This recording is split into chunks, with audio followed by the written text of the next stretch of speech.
ஓம் சாந்தி 3/3/2024 அவ்யக்த பாப்தாதா ரிவைஸ் 21/11/1998. இந்த அவ்யக்த மகா வாக்கியத்தினுடைய எசன்ஸில் பாபா புரிய வைக்கிறாரு. சேவையுடன் கூடவே தேகத்தில் இருந்தாலும் விதேகி அவஸ்தாவின் அனுபவத்தை அதிகப்படுத்துங்கள். சேவையின் கூடவே தேகத்தில் இருந்தாலும் விதேகி நிலையினுடைய அனுபவத்தை அதிகப்படுத்தி கொள்ளுங்கள். இன்று பாப்தாதா தம்முடைய நாலாபுறமும் உள்ள குழந்தைகளை பார்த்து மகிழ்ச்சி அடைந்து கொண்டிருக்கிறார். ஏனென்றால் பாபாவிற்கு தெரியும், என்னுடைய ஒவ்வொரு குழந்தையும் கடைசி புருஷார்த்தி குழந்தையாக இருந்தாலும் பிறகும் கூட உலகத்தில் பெரியதிலும் பெரிய பாகிவான் குழந்தை. ஏனென்றால் பாகி விதாத்தா பாபாவை தெரிந்து கொண்டும் அறிந்து கொண்டும் பாக்ய விதாத்தாவின் நேரடி குழந்தைகளாக ஆகிவிட்டனர். அத்தகைய பாக்கியம் என்பது முழு கல்பத்திலும் எந்த ஓர் ஆத்மாவிற்கும் இருந்ததில்லை, கூடவே இனியும் இருக்க முடியாது.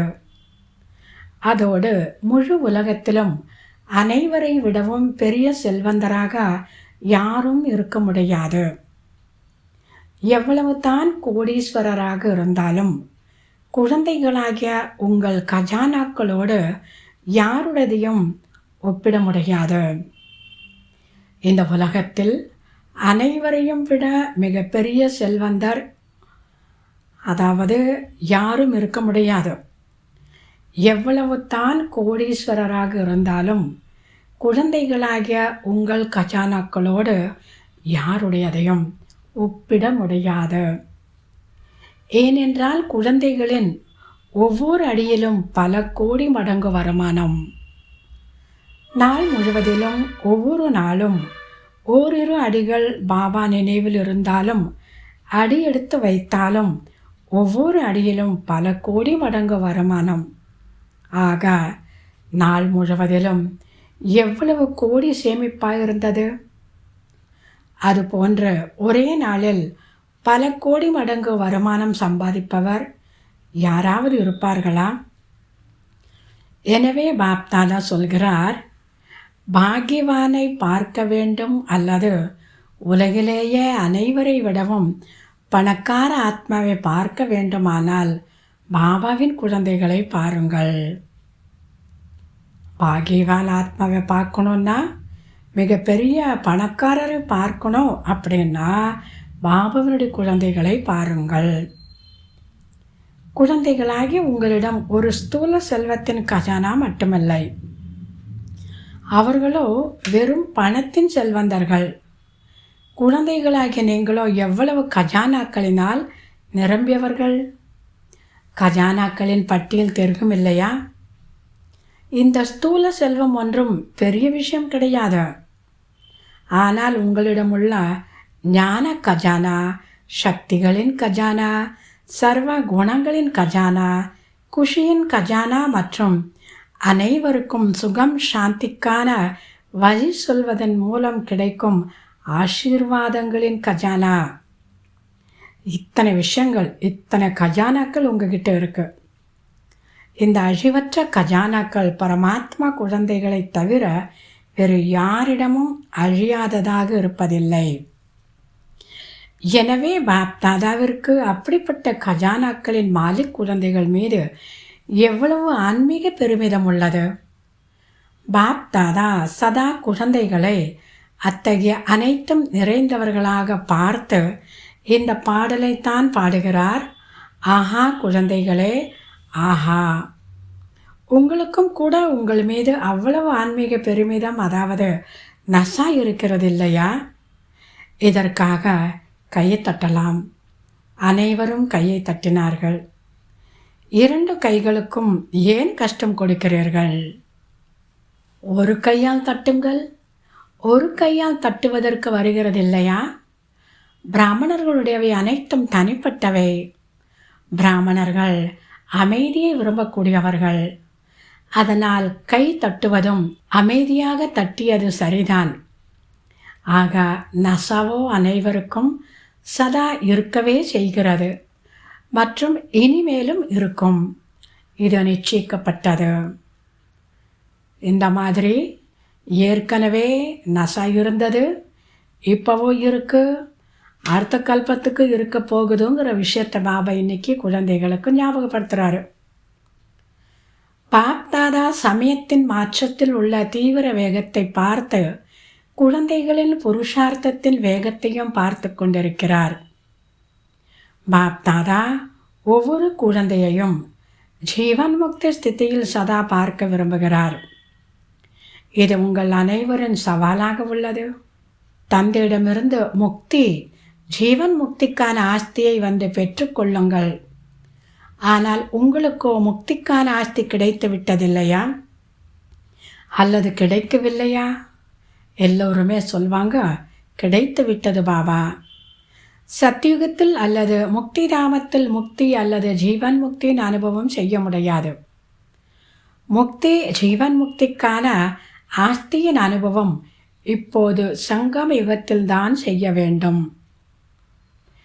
உயிருடன் வாழ்ந்து கொண்டே சமயம், அதாவது சிறு துன்பத்தை கூட பொறுத்து கொள்ள முடியாத அளவு சமயம் மென்மையானதாக ஆகும்போதும், சமயம் சென்சிட்டிவாக ஆகும்போதும், பரிஸ்திதிகள், பிரச்சனைகள், வாயுமண்டலம் இரட்டை குற்றமுள்ளதாக ஆகும்போதும் கூட இந்த அனைத்து பிரபாவங்களில் இருந்தும் விடுபட்டு உயிர் வாழ்ந்து கொண்டிருந்தாலும் இந்த பலவிதமான அனைத்து வித பந்தனங்களில் இருந்தும் விடுபட்டவராக, ஒரு சூக்ஷ்ம பந்தனமும் கூட இல்லாதவராக ஆக வேண்டும்.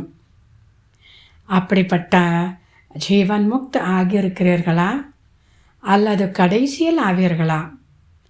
இப்போது ஆவீர்களா, கடைசியில் ஆவீர்களா? கடைசியில் ஆவதற்கு பதிலாக இப்போதே ஆக வேண்டும். அல்லது ஆகியிருக்கிறீர்களா அல்லது ஆகத்தான் வேண்டும் என்று யார் புரிந்து கொண்டிருக்கிறீர்களோ கையை உயர்த்துங்கள். எல்லோருமே கையை தூக்குனாங்களா? இரண்டுக்குமே கையை உயர்த்துகிறீர்கள்.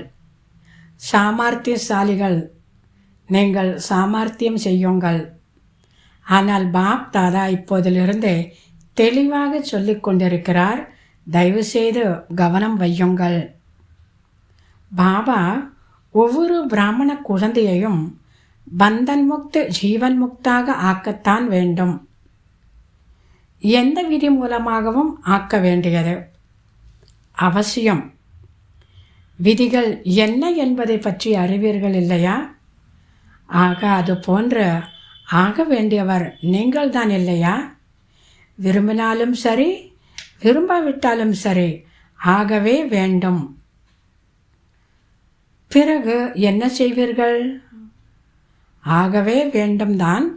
பிறகு என்ன செய்வீர்கள்? இப்போதிலிருந்தே ஆவோம்.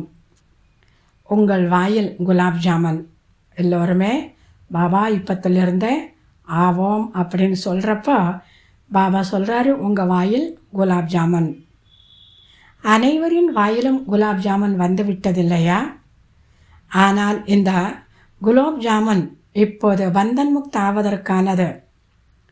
குலாப் ஜாமுன் சாப்பிட்டு விடுகிறீர்கள் என்று அந்த மாதிரி இல்லை. இந்த குலாப் ஜாமுன்ங்கிறது பந்தனத்திலிருந்து விடுபடுவதற்கான விஷயம். ஹாலின் அழகு நன்றாக உள்ளது. முற்றிலும் மாலையாகவே தோன்றுகிறது. இங்கிருந்து வந்து பார்த்தால் அந்த மாதிரி மாலை தோன்றுகிறது. நாற்காலிகளில் அமர்பவர்களின் மாலை தயாராகி கொண்டிருக்கிறது. நன்று. காரணத்துடனோ காரணம் இல்லாமலோ இப்போது எப்படி நாற்காலி பெற்றிருக்கிறீர்களோ அதே போலவே எப்போது பாப் தாதா இறுதி சமயத்தின் பிரமாணம் ஜீவன் முக்தியின் நாற்காலியில் அமர்வதற்கான விசில் அடிக்கிறாரோ அப்போதும் கூட அமர்வீர்களா அல்லது இப்போதே நாற்காலியில் அமர்ந்திருக்கிறீர்களா? தரையில் அமர்ந்து கொண்டு நாற்காலி பெற்றுக்கொள்ள மாட்டோம். முதலில் தாங்கள் என்று அப்படி இல்லை. தரையில் அமர்வது என்பது தபஸ்யாவின் அடையாளமாகும், ஆரோக்கியத்தின் அடையாளமாகும். ஆரோக்கியம் உள்ளது, தபஸ்யா மூலம் கஜானாக்களின் செல்வமும் உள்ளது என்றால், எங்கு ஆரோக்கியம் செல்வம் உள்ளதோ அங்கே மகிழ்ச்சியும் இருக்கவே செய்யும். ஆரோக்கியமாக இருக்கிறீர்கள், செல்வம் நிறைந்தவர்களாகவும் இருக்கிறீர்கள். ஆக இன்று பாப்தாதா பார்த்து கொண்டிருந்தார். குழந்தைகளுக்கு 3 விதமான ஸ்டேஜ்கள் உள்ளன. மனநிலை 3 விதமான மனநிலை உள்ளன. ஒன்று புருஷார்த்தி. அதில் புருஷார்த்திகளும் இருக்கிறார்கள் மற்றும் தீவிர புருஷார்த்திகளும் இருக்கிறார்கள். இது ஒரு நிலை. இரண்டாவது நிலை, புருஷார்த்தத்தின் பிராலப்தமாக ஜீவன் முக்தி ஸ்டேஜில் அனுபவம் செய்து கொண்டிருக்கிறார்கள். ஆனால் கடைசி சம்பூர்ண ஸ்டேஜ் என்பது தேகத்தில் இருந்தாலும் விதேகி நிலையின் அனுபவம். முதல்ல என்ன சொன்னார் பாபா? முயற்சி செய்யக்கூடிய நிலை. இரண்டாவது, முயற்சியின் பலனாக ஜீவன் முக்தி ஸ்டேஜில் அனுபவம் செய்து கொண்டிருப்பது. ஆனால் கடைசி சம்பூர்ண ஸ்டேஜ் என்பது தேகத்தில் இருந்தாலும் விதேகி நிலையின் அனுபவம். ஆக 3 ஸ்டேஜ்களை பார்த்தோம். புருஷார்த்தத்தின் ஸ்டேஜில் அதிகம் பேரை பார்த்தோம். நல்ல முயற்சி செய்து பிராலப்த ஜீவன் முக்தி நிலையினுடையது. பிராலப்தம் என்பது சென்டரில் நிமித்தமாவது அல்லது நல்ல சொற்பொழிவாளர் ஆவது அல்லது டிராமாவின் அனுசாரம் தனித்தனியாக விசேஷ சேவைக்கு நிமித்தமாவது. இது பலன் கிடையாது, இது பிராலப்தம் கிடையாது. இதுவோ லிஃப்ட் மற்றும் முன்னேறி செல்வது மற்றும் அனைவரின் ஆசீர்வாதங்களை பெறுவது, அவ்வளவுதான். ஆனால் பிராலப்தம் என்பது ஜீவன் முக்தி நிலையினுடையது. எந்த ஒரு பந்தனமும் இருக்கக்கூடாது. நீங்கள் ஒரு சித்திரத்தை காண்பிக்கிறீர்கள் இல்லையா? சாதாரண அஞ்ஞானி ஆத்மாவை எவ்வளவு கயிறுகளால் கட்டப்பட்டிருப்பதாக காண்பிக்கிறீர்கள். அந்த அஞ்ஞானி ஆத்மாவிற்கு இரும்பாலான சங்கிலி, பெரிய பெரிய பந்தனங்கள். ஆனால் ஞானம் நிறைந்த ஆத்மாக்களாகிய குழந்தைகளுக்கு மிக நுட்பமான மெல்லிசான கவரக்கூடிய கயிறுகள். இரும்பாலான சங்கிலி இப்போது இல்லை, காண்பிப்பதற்கு மிக நுட்பமாகவும் உள்ளது, ராயலாகவும் உள்ளது. தன்னுடைய பர்சனாலிட்டியை உணரவும் செய்கிறார்கள். ஆனால் இந்த கயிற்றை அவர்களால் பார்க்க முடிவதில்லை. தான் நன்றாக இருப்பதாக உணர்கிறார்கள். அவ்வாறு இல்லை. ஆனால் நாம் மிக நல்லவர் என உணர்கிறார்கள். நாம் நன்றாக முன்னேறி சென்று கொண்டிருக்கிறோம் என்று நினைத்து கொள்கிறார்கள். ஆக பாப்தாதா பார்த்து கொண்டிருந்தார். இந்த ஜீவன் பந்தனத்தின் கயிறுகள் பெரும்பான்மையோரிடம் உள்ளன. ஒன்று அல்லது பாதியாக இருக்கலாம். ஆனால் ஜீவன் முக்தி நிலையில் உள்ளவர்களாக மிக கொஞ்சம் பேரையே பார்த்தார். ஆக பாப்தாதா பார்த்து கொண்டிருந்தார். கணக்கின் அனுசாரம் இது 2வது ஸ்டேஜ், ஜீவன் முக்தி ஸ்டேஜ். கடைசி ஸ்டேஜ் தேகத்திலிருந்து விடுபட்ட விதேகி நிலையின் ஸ்டேஜ். அந்த ஸ்டேஜ் மற்றும் சொல்லப்பட்ட ஸ்டேஜ் இவற்றுக்கான மிக மிக மிக கவனம் தேவை. குழந்தைகள் அநேகர் இப்படி கேட்கிறார்கள், வருடம் 1999 வந்தால் என்னவாகும்? என்ன செய்வது, என்ன செய்வது, என்ன செய்யக்கூடாது? பாப்தாதா சொல்கிறார், 1999 சக்கரத்தை விடுங்கள். இப்போதிலிருந்தே விதேகி ஸ்திதியின் மிகுந்த அனுபவம் தேவை. ஆத்மா வேற, ஷரீர வேற. நான் ஆத்மாதான் இந்த சரீரத்தின் மூலமாக காரியங்கள் செய்து கொண்டிருக்கிறேன். இப்படி ஆத்ம உணர்விலிருந்து காரியங்கள் செய்வது. பரிஸ்திதிகள் அதாவது குழப்பங்கள் என்னென்ன வருகின்றனவோ வரப்போகின்றனவோ அதில் விதேகி ஸ்திதியின் அபியாசம் மிகவும் தேவை. எனவே மற்ற அனைத்து விஷயங்களை விட்டுவிட்டு இதுவோ நடக்காது, இதுவோ நடக்காது, என்னவாகும் என்ற கேள்வியை விட்டுவிடுங்கள். விதேகி அபியாசம் செய்யும் குழந்தைகள் மீது எந்த ஒரு பரிஸ்திதி அல்லது குழப்பமும் தன் பிரபாவத்தை ஏற்படுத்த முடியாது. இயற்கையின் 5 தத்துவங்களும் நன்றாக அசைப்பதற்கு முயற்சி செய்யலாம். ஆனால் விதேகி நிலையின் பயிற்சி செய்யும் ஆத்மாக்கள் முற்றிலும் ஆடாத அசையாத நிலையில் இருந்து கொண்டு அனைத்து விஷயங்களும் கடந்து பாஸ்வித்தானர் ஆவார்கள். அப்போது அனைத்து விஷயங்களும் கடந்து சென்றுவிடும். ஆனால் அது பிரம்மா பாபாவிற்கு சமமாக பாஸ்வித்தானர் என்பதன் நிரூபணமாக இருக்கும். பாப் தாதா ஒவ்வொரு சமயமும் சமிக்கை கொடுக்கவும் செய்கிறார், மேலும் கொடுத்து கொண்டே இருப்பார். நீங்கள் யோசிக்கவும் செய்கிறீர்கள், பிளான் உருவாக்கவும் செய்கிறீர்கள். உருவாக்குங்கள், யோசியுங்கள். ஆனால் என்னவாகும்? இப்படி ஆச்சரியத்துடன் இல்லை. விதேகி சாட்சியாகிருந்து யோசியுங்கள். ஆனால் யோசித்தீர்கள், பிளான் உருவாக்கினீர்கள் மற்றும் ஒரு வினாடியில் தெளிவான பிளெயின் ஸ்திதியை உருவாக்கி கொண்டே செல்லுங்கள். இப்போது ஸ்திதி தான் அவசியமாக உள்ளது. பிளான் பண்ணுங்க, அந்த பிளானை தெளிவான ஸ்திதியை உருவாக்கி கொண்டே செல்லுங்கள். மைண்டு புத்தி ரெண்டையும் தெளிவாக வச்சுக்கிட்டு அந்த பிளானை ப்ராக்டிக்கலில் கொண்டு வாங்க. இந்த விதேகி ஸ்திதி பிரச்சனைகளை மிகவும் சுலபமாக கடந்து செல்ல வைக்கும். எப்படி மேகம் வருகிறது, சென்று விடுகிறது, அதே போன்று மற்றும் விதேகி ஆகி ஆடாத அசையாத நிலையில் இருந்து விளையாட்டு பார்த்து கொண்டிருக்கிறோம். இப்போது கடைசி நேரத்தை யோசிக்கிறீர்கள், ஆனால் கடைசி ஸ்திதியை யோசியுங்கள். நாலாபுறமும் இருந்து வரும் சேவை பற்றிய செய்திகளை பாப்தாதா கேட்டுக்கொண்டிருக்கிறார். மேலும் களைப்பற்ற சேவாதாரிகள் அனைவருக்கும் மனதார வாழ்த்துக்களை சொல்கிறார். சேவையை மிகவும் நல்ல ஊக்கம் உற்சாகத்துடன் செய்து கொண்டிருக்கிறீர்கள். ஆனால் சேவை மற்றும் ஸ்திதியின் சமநிலை சில நேரம் கொஞ்சம் இந்த பக்கம் சாய்ந்து விடுகிறது, சில நேரம் அந்த பக்கம். ஆனால் சேவையை நன்றாக செய்யுங்கள். பாப் தாதா சேவைக்கு தடை ஏதும் சொல்வதில்லை. இன்னும் நன்றாக சேவை செய்யுங்கள். ஆனால் சேவை மற்றும் ஸ்திதியின் சமநிலை சதா வைத்துக்கொண்டே செல்லுங்கள். ஸ்திதியை உருவாக்குவதில் கொஞ்சம் முயற்சி செய்ய வேண்டியதாக உள்ளது மற்றும் சேவையிலோ சகஜமாக ஆகிவிடுகிறது. எனவே சேவையின் பலம் ஸ்திதியை விட கொஞ்சம் உயர்ந்ததாக ஆகிவிடுகிறது.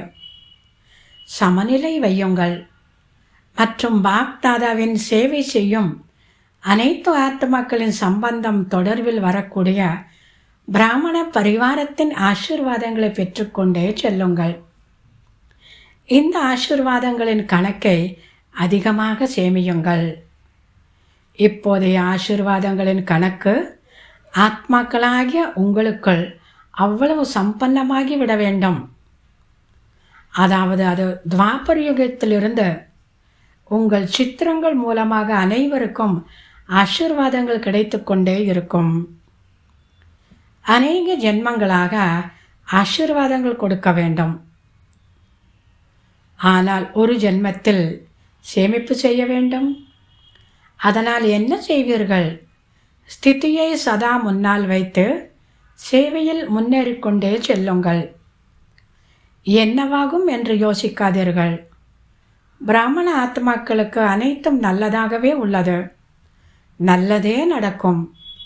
ஆனால் சமநிலை வைப்பவர்களுக்கு எப்போதுமே நல்லதே நடக்கும். சமநிலை குறைவாக இருந்தால் சில நேரம் நன்றாகவும் சில நேரம் கொஞ்சம் நன்றாகவும் இருக்கும். என்ன செய்ய வேண்டும் என்று கேட்டீர்களா? கேள்விக்குறியை யோசிப்பதன் கணக்கின்படி ஆச்சரியத்துடன் யோசிப்பதை முடித்து விடுங்கள். இதுவோ நடக்காது, இதுவோ நடக்காது. இந்த ஸ்திதியை மேலே கீழே ஆக்கிவிடும். இதுவோ நடக்காது, இதுவோ நடக்காதுங்கிறது உங்களுடைய மனநிலையை மேலும் கீழுமாக ஆக்கிவிடும்.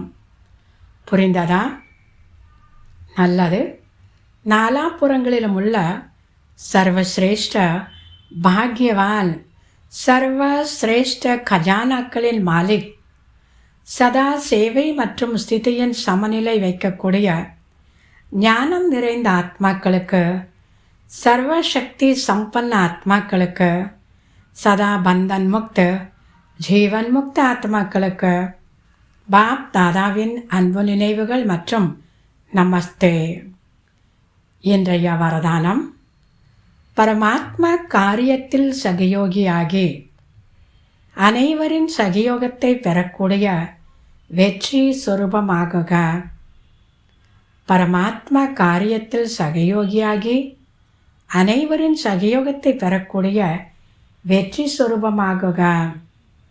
விளக்கம்: எங்கே அனைவரின் ஊக்கம் உற்சாகம் உள்ளதோ அங்கே வெற்றி சுயம் சமீபத்தில் வந்து கழுத்து மாலையாகி விடுகிறது. எந்த ஒரு விசால காரியத்திலும் ஒவ்வொருவரின் சகயோகத்தின் விரல் தேவை. சேவைக்கான வாய்ப்பு ஒவ்வொருவருக்கும் உள்ளது. யாருமே சாக்கு போக்கு சொல்ல முடியாது. என்னால் செய்ய முடியாது, எனக்கு நேரமில்லை. அமரும் போதும் எழுந்திருக்கும் போதும் ஒவ்வொரு 10 நிமிடம் கூட சேவை செய்யுங்கள். உடல்நிலை சரியில்லை என்றாலும் வீட்டில் அமர்ந்தவாறே செய்யுங்கள். மனதால் சுகத்தின் விருத்தியை சுகமய ஸ்திதி மூலம், மனதால் சுகத்தின் விருத்தியின் மூலம், சுகமய ஸ்திதியின் மூலம் சுகமய உலகத்தை உருவாக்குங்கள்.